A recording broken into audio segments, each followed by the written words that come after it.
গত দিন দুয়েকে কিছুটা দাপট কমেছে বৃষ্টির, তবে এখনই বর্ষার বিদায় হচ্ছে না। দুর্গাপুজো পর্যন্ত বর্ষণের সম্ভাবনা রয়েছে গোটা বাংলাতেই। আবহাওয়া দপ্তর সূত্রের খবর, কলকাতা সহ রাজ্যে বৃষ্টি চলবে, তবে দক্ষিণবঙ্গে আপাতত ভারী বৃষ্টির পূর্বাভাস নেই। আগামী 2 থেকে 3 দিনে আবহাওয়ার উন্নতি হবে দক্ষিণবঙ্গে, তবে আগামীকাল পর্যন্ত দক্ষিণবঙ্গের বিভিন্ন জেলায় হালকা ছিটেফোঁটা বৃষ্টি হলেও হতে পারে। দক্ষিণ পশ্চিম মধ্যপ্রদেশের ওপরে থাকা ঘূর্ণাবর্তটি বর্তমানে দক্ষিণ পশ্চিম উত্তরপ্রদেশ এবং সংলগ্ন এলাকার ওপরে রয়েছে, এর জেরেই বৃষ্টি হতে পারে। দক্ষিণবঙ্গে বৃষ্টি চলবে বেশ কয়েকটা দিন। আগামী 4 অক্টোবর পর্যন্ত দক্ষিণবঙ্গের জেলাগুলিতে বিক্ষিপ্তভাবে বৃষ্টির সম্ভাবনা রয়েছে। গত কয়েকদিনের টানা বৃষ্টির পর রোদের দেখা মিলেছে কলকাতাতেও। এদিন কলকাতা ও সংলগ্ন এলাকায় আকাশ আংশিক মেঘলা থাকতে পারে, তবে বেশিরভাগ সময়ই রোদের দেখা মিলবে। আজ কলকাতায় সামান্য বৃষ্টির সম্ভাবনা রয়েছে বিকালের দিকে, তবে আপাতত কোথাও কোনো ভারী বৃষ্টির পূর্বাভাস থাকছে না। সর্বোচ্চ তাপমাত্রা থাকবে 34 ডিগ্রি সেলসিয়াসের আশেপাশে, আর সর্বনিম্ন তাপমাত্রা 27 ডিগ্রি সেলসিয়াসের আশেপাশে থাকবে। বাতাসে আপেক্ষিক আর্দ্রতার সর্বাধিক পরিমাণ থাকবে 97% এবং সর্বনিম্ন পরিমাণ থাকবে 80% আশেপাশে। বিশেষজ্ঞরা জানিয়েছেন, আগামী সপ্তাহেও হালকা থেকে মাঝারি বৃষ্টিপাত চলতে পারে দক্ষিণবঙ্গের বিভিন্ন জেলাতে। পশ্চিমের জেলাগুলিতে অধিক বৃষ্টির সম্ভাবনা রয়েছে। মঙ্গলবার থেকে এই বৃষ্টির পরিমাণ কিছুটা বাড়তে পারে। অক্টোবরের শুরু থেকেই বৃষ্টির সম্ভাবনা কিছুটা বাড়বে। মহালয়ার পাশাপাশি পুজোতেও বৃষ্টির সম্ভাবনা থাকছে দুই বাংলাতেই। এদিন উত্তরবঙ্গের দার্জিলিং, জলপাইগুড়ি, কালিম্পং, আলিপুরদুয়ার এবং কোচবিহার জেলার কোথাও কোথাও বিক্ষিপ্তভাবে ভারী বৃষ্টি হতে পারে। আগামী 4 অক্টোবর পর্যন্ত উত্তরবঙ্গের সব জেলাতেই এই বৃষ্টির সম্ভাবনা রয়েছে।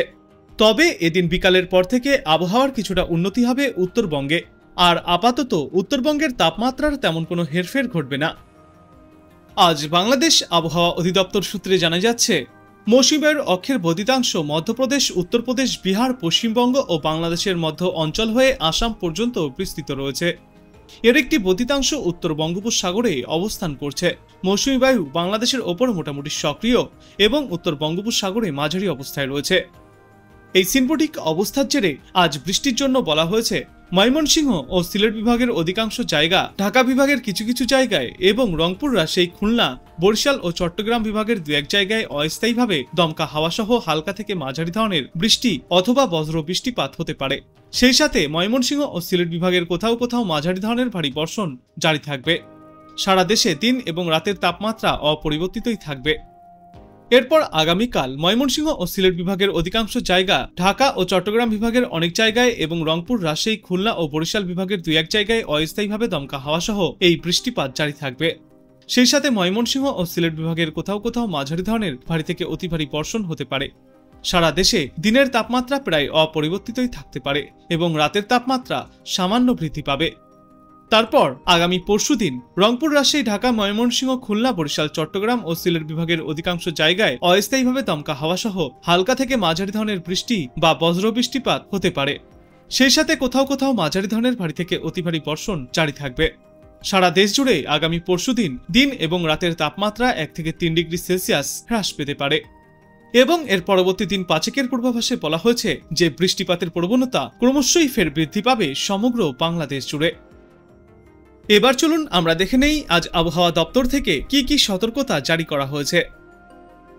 এখন ধীরে ধীরে ভালো হয়ে যাচ্ছে এবং এখন এই মুহূর্তে আমাদের পশ্চিমবঙ্গ বা তার আশপাশের যে রাজ্যগুলোতে সেরকম কোনো ওয়েদার সিস্টেমই নেই, বুঝতে পারছেন তো। তো as a result of which আমরা খুব একটা রেন ওয়েদার এক্সপেক্ট করছি না।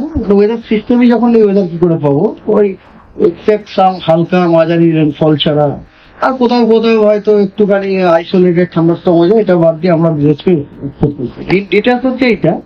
যেমন আজকে দক্ষিণবঙ্গের জেলাগুলোতে হালকা ও মাঝারি বৃষ্টিপাত কিছু কিছু জায়গাতে আমরা পেতে পারি। সব জেলাগুলোর জন্য একই কথা। আর কিছু জায়গা, আর আপনি উত্তরবঙ্গের যে জেলাগুলো আছে সেই জেলাগুলো মোস্ট অফ দ্য প্লেসেস বেশিরভাগ জায়গাতে হালকা ও মাঝারি বৃষ্টিপাত হওয়ার সম্ভাবনা আছে। এর সাথে আজকে উত্তরবঙ্গের ও উত্তরের যে 5টা জেলা আছে, দার্জিলিং, জলপাইগুড়ি, কালিম্পং, আলিপুরদুয়ার এবং কোচবিহার, এই জেলাগুলিতে আজকে বিক্ষিপ্তভাবে 1-2 জায়গাতে ভারী থেকে অতি ভারী বর্ষণের সম্ভাবনা আছে এবং তার জন্য কমলা সতর্কবার্তাও আমাদের ডিপার্টমেন্ট দিয়ে রেখেছে। এবং দক্ষিণবঙ্গের 24 পরগনা, নদিয়া, মুর্শিদাবাদ, বীরভূম এবং পশ্চিম বর্ধমান এই জেলাগুলিতে এক জায়গাতে ক্ষিপ্তভাবে বজ্র বিদ্যুৎ হওয়ার সম্ভাবনা আছে। কথা বলেন তো, দক্ষিণবঙ্গের 24 পরগনা, নদিয়া, মুর্শিদাবাদ, বীরভূম এবং পশ্চিম বর্ধমান।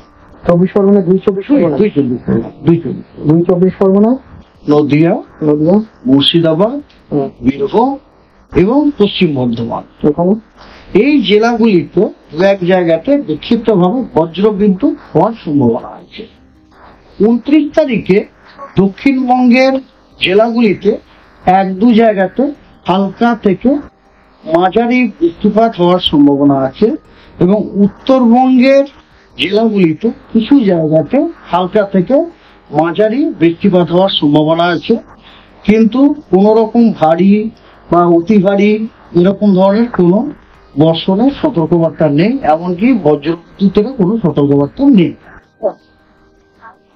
30 তারিখে দক্ষিণবঙ্গের জেলাগুলিতে 1-2 জায়গাতে হালকা থেকে মাঝারি বৃষ্টিপাত হওয়ার সম্ভাবনা আছে এবং উত্তরবঙ্গের জেলাগুলিতে কিছু জায়গা হালকা থেকে মাঝারি বৃষ্টিপাত হওয়ার সম্ভাবনা আছে।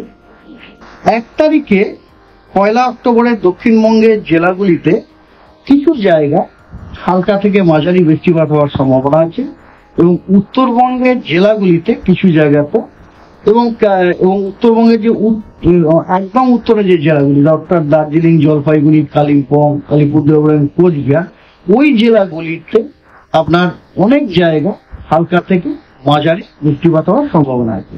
এবং 2, 3, 4 অক্টোবরে দক্ষিণবঙ্গের জেলাগুলিতে কিছু জায়গা হালকা থেকে মাঝারি বৃষ্টিপাত হওয়ার সম্ভাবনা আছে এবং উত্তরবঙ্গের জেলাগুলিতে অনেক জায়গাতে হালকা থেকে মাঝারি বৃষ্টিপাত হওয়ার সম্ভাবনা আছে। এই হচ্ছে আপনার মোটামুটি এই 7 দিনের ওয়েদার এবং ওয়ার্নিং মাত্র আজকের জন্য।